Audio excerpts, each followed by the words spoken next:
j'étais trop lourd. Lors de mon premier road trip avec mon meilleur ami, dans cette vidéo, j'ai pris un peu trop d'affaires avec moi. Ce qui se passe, c'est que je roule en 125. J'ai donc pas la puissance d'un gros cube et je suis assez limité dans les côtes. Et je vous avoue que quand il y avait une pente, j'étais plutôt heureux. Le souci, c'est que c'était mon premier voyage et je ne savais donc pas quoi prendre avec moi. J'ai donc chargé la meule avec tout ce que je pouvais, tout ce que je pensais avoir besoin. Et c'est bien ça le souci, c'est que c'est tout ce que je pensais avoir besoin et pas tout ce que j'avais besoin. Une fois arrivé à destination, heureusement pour moi, j'ai pu me libérer de la moitié de mes affaires que j'ai pu donner à des proches. J'ai fait 1500 km avec je ne sais pas combien de kilos d'affaires derrière moi dont j'en avais même pas l'utilité. Si je peux te donner un conseil, quand tu prépares ton sac pour partir en voyage, road trip, ou même un voyage en avion, en bus, à pied ou autre, étale tout sur ton lit, étale tout par terre, regarde tout et regarde bien et pose-toi bien la question de est-ce que je vais vraiment en avoir besoin. Et si au plus profond de toi il y a quand même un point d'interrogation, c'est que t'en as pas besoin. Par exemple, n'oublie pas que peut-être que sur place tu pourras nettoyer tes affaires. J'ai pris littéralement 4, 5, 6 shorts alors que j'aurais pu en prendre 3. N'oublie pas que sur la moto, prendre trop d'affaires veut dire aussi plus de poids sur le véhicule et en même temps une plus grosse consommation d'essence. Tout dépend de ton véhicule. Si ton véhicule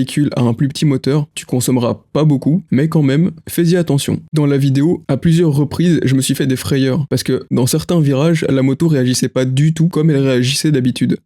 Et ça, c'est assez flippant. Alors aujourd'hui, avec l'expérience, j'ai appris et je le sais, mais si je peux vous éviter cette phase-là, bah, c'est gratuit, c'est cadeau. Je vous le donne. Et c'est pour ça que